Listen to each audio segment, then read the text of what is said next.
Hola, bienvenido a nuestra nueva cápsula temática en donde estaremos hablando en esta oportunidad de la oración, Un tema muy importante para nosotros los discípulos de Jesús.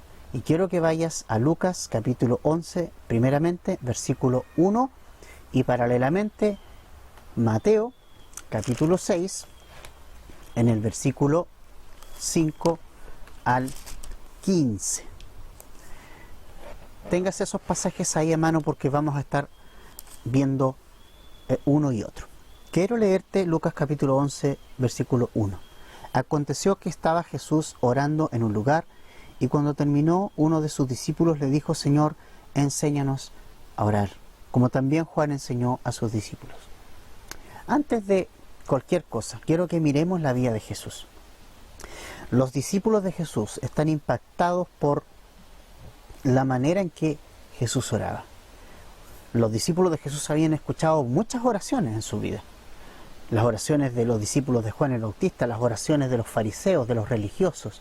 Ellos tenían una idea preconcebida de la oración, pero algo diferente había en Jesús que les impactó su forma de orar, no por la liturgia de oración en sí, no por la manera de hacerlo, sino porque era alguien que oraba poderosamente, que era diferente a las oraciones que hasta ese momento los discípulos habían oído, escuchado y presenciado. Y por eso ellos se inquietan, por eso ellos quieren aprender a orar así. Le dicen a Jesús: Jesús, enséñanos a orar así, porque nosotros no hemos oído a nadie hacerlo así. Había algo en Jesús distinto. Y cuando hablamos de la oración, es importante que entendamos que la oración no es otra cosa sino un momento de intimidad que busco para oír al Padre, para tener una relación con el Padre. Y eso era la oración para Jesús. Se apartaba de las multitudes, se apartaba de las muchedumbres, se levantaba muy temprano de la mañana y lo vemos orando. Cada vez lo vemos orando.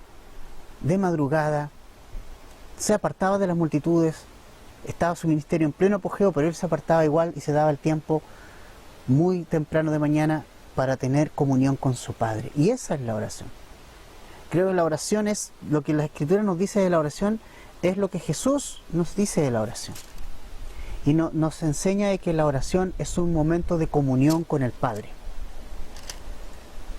Más allá de la liturgia, más allá de una cosa como de palabras, es un momento de intimidad con el Padre en que derramamos nuestro corazón delante de Él, en que abrimos nuestro corazón delante de Dios y al mismo tiempo escuchamos lo que tiene que decirnos para dirigir nuestro día. Eso era lo que hacía Jesús.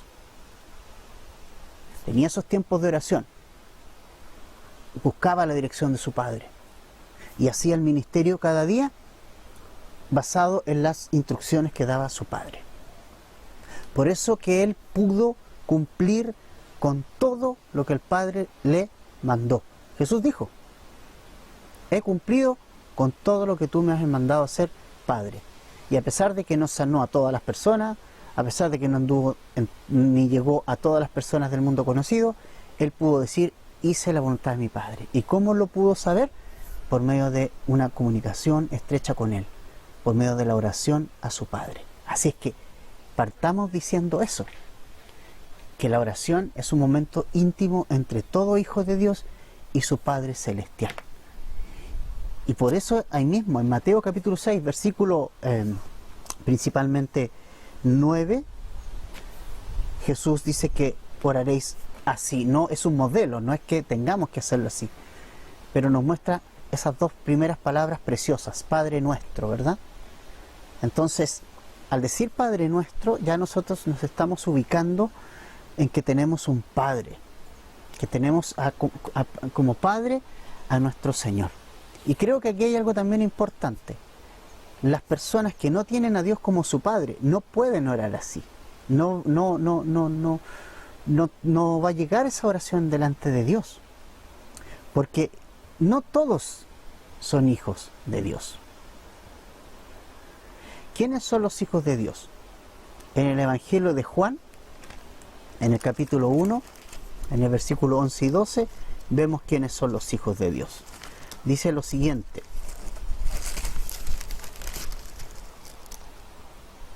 a lo suyo vino y los suyos no le recibieron, mas a todos los que le recibieron, a Jesús, a los que creen en su nombre, en el nombre de Jesús, les dio potestad de ser hechos hijos de Dios. Es decir,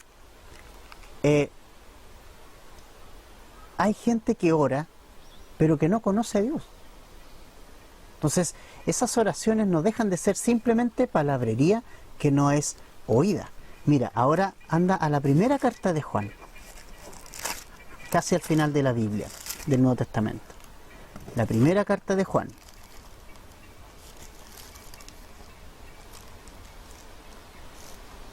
Nos vamos al capítulo 3, al versículo 1. Mirad cuál amor nos ha dado el Padre, nuevamente, para que seamos llamados hijos de Dios. Por esto el mundo no nos conoce, porque no le conoció a Él. ¿Te das cuenta? El mundo no puede llamar Padre a Dios porque no le conoce.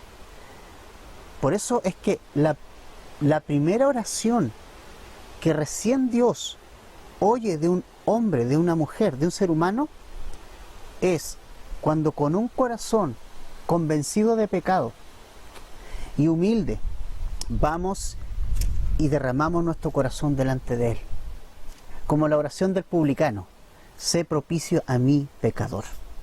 Esa es la primera oración que Dios oye, y Dios viene a la vida de esa persona, la hace nacer de nuevo porque confesó sus pecados, la limpia y comienza esta linda relación de padre a hijo, de hijo a padre. Y ahí entonces puedo tener estos momentos de oración íntimos con Él. Entonces ya no hablo a un Dios lejano, sino a un Padre cercano. ¿Y cómo es posible eso hoy? Por eso la oración es por medio de Jesús. Nos dirigimos al Padre, pero por medio de Jesús. ¿Por qué? Porque Jesús nos permitió a nosotros traer el reino de los cielos hacia nosotros. Por eso que Jesús dijo que cuando Él vino, el reino de los cielos se había acercado, en Mateo 4:17. Y que si nosotros hemos recibido a Cristo, entonces el reino de los cielos está en el corazón nuestro. Lucas 17:21. Entonces, solo cuando nosotros venimos a Dios y reconocemos nuestros pecados, comenzamos esa relación de hijo a padre y podemos disfrutar del privilegio de orar en el nombre de Jesús, gracias a la persona de Jesús, por su sacrificio en la cruz, por ponerse en nuestro lugar, por permitirnos tener salvación, porque solo en Jesús hay salvación, porque solo en Jesús nosotros ahora podemos entrar al trono de la gracia. Vamos a Hebreos capítulo 4, versículos 14 al 16. Vamos a Hebreos 4, 14 al 16. Dice: por tanto, teniendo un gran sumo sacerdote que traspasó los cielos, Jesús, el Hijo de Dios, retengamos nuestra profesión, porque no tenemos un sumo sacerdote que no pueda compadecerse de nuestras debilidades, sino uno que fue tentado en todo según nuestra semejanza, pero sin pecado. Y el 16 es una maravilla: acerquémonos pues confiadamente al trono de la gracia, para alcanzar misericordia y hallar el oportuno socorro. ¿Te fijas? Ahora, en el nombre de Cristo, Él abrió la puerta al trono de la gracia. Por eso hoy día nadie puede ir al Padre ni llamarlo Padre si no es por medio de Jesucristo. Solamente en su nombre hay salvación, según Romanos capítulo 10, versículo 13. Solamente en su nombre hay perdón de pecados, Hechos 10:43. Y no hay camino ni otro nombre en que nuestra oración sea escuchada, sino por medio de Cristo, reconociendo lo que Él es. Él es el camino, la verdad y la vida. Y hay un solo mediador, un solo Dios y un solo mediador entre Dios y los hombres, solamente Jesucristo. ¿Ya? Entonces, esto es muy importante. ¿Entiendes ahora qué es lo que es la oración ya? Ya es ese momento entonces íntimo con Dios, en donde tener comunión con Él. Ahora, algo importante. ¿Qué no es la oración? ¿Qué no es la oración? Mira, son cosas que a veces uno no toma en cuenta. Pero la oración, por ejemplo, no es una cantidad de palabras memorizadas anteriormente. La oración no es algo mecánico que yo hago con la finalidad de finalmente obtener algo de Dios. Mateo capítulo 6, versículo 7 dice: y orando no uséis vanas repeticiones como los gentiles, que piensan que por su palabrería serán oídos. Es decir, estamos muy equivocados si pensamos que mientras más adornamos nuestro lenguaje, Dios nos va a escuchar. Dios quiere escucharte a ti. Quiere tener intimidad con el tú real, con lo que eres. Quiere que tú derrames su corazón a Él. No quiere hipocresía en nuestra vida. Entonces la oración no es eso. No es que algo, tomé esto y lo voy a repetir. No, eso no es oración. Y tristemente la mayoría de la gente hace esto. Y finalmente Dios no lo escucha, porque finalmente no es la manera de orar. Tampoco la oración es una lista de peticiones para que Dios me conceda a mí. Es decir, Dios no es el genio de la lámpara maravillosa en que yo le voy a pedir algo y me lo va a dar, solamente porque yo se lo pida. No, la oración es un diálogo. Y como diálogo yo hablo, pero a la vez escucho lo que Dios tiene que hablarme a mí. Escucho lo que Dios me quiere decir. ¿Y dónde está lo que Dios me quiere decir? En este libro, en su palabra, en la Biblia. Por eso la oración y la palabra de Dios van unidas. Entonces, así yo voy a conocer lo que Dios quiere de mí. Porque la oración es eso. Jesús en sus momentos de oración buscaba la voluntad del Padre en su vida. Él dependió, Jesús siendo el Hijo de Dios, el Rey de Reyes, y siendo también Dios, nos dio el ejemplo de dependencia total del Padre. Y para eso oraba, para depender de Él, para que Dios le hablara, su Padre le hablara por medio de la oración y le dijera: esto es lo que quiero. Hoy día tenemos la Escritura, oramos y la Escritura nos va a hablar lo que el Señor quiere para nuestra vida. Otra cosa, y finalmente algo importante: hay situaciones que nosotros tenemos que no van a permitir que nuestras oraciones sean escuchadas y oídas por Dios, que van a impedir que estas oraciones lleguen a su trono. ¿Cuáles son esas cosas? Vamos a la primera. Primera de Pedro, capítulo 3, versículo 7. Hemos estado haciendo devocionales, terminamos los devocionales con Pedro hace poquito. Vamos entonces a Primera de Pedro, capítulo 3, versículo 7.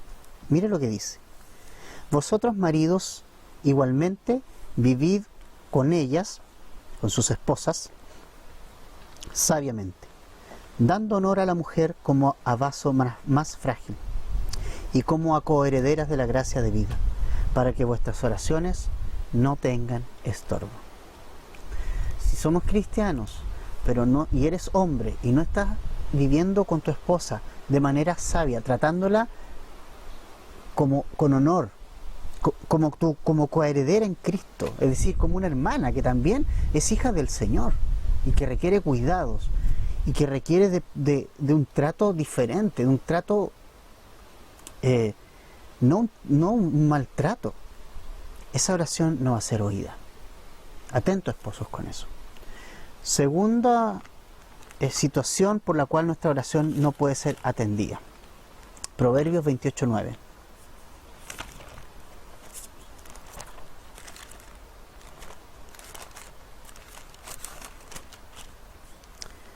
Dice, Proverbios 28:9: el que aparta su oído para no oír la ley, su oración también es abominable.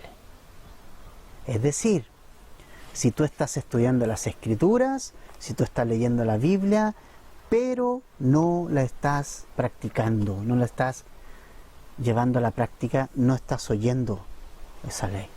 La conoces, pero no la practicas. Es decir, hay pecados en tu vida de los cuales no te has arrepentido. Esa oración no puede llegar a Dios sin antes Primero, arregles ese problema. Arregles ese pecado del cual no te has arrepentido. Arregle lo que el Señor está tratando en tu vida por medio de lo que has estudiado en las Escrituras. Tienes que arreglar eso. Lo tercero, tercer pasaje, Marcos capítulo 11, versículo 25.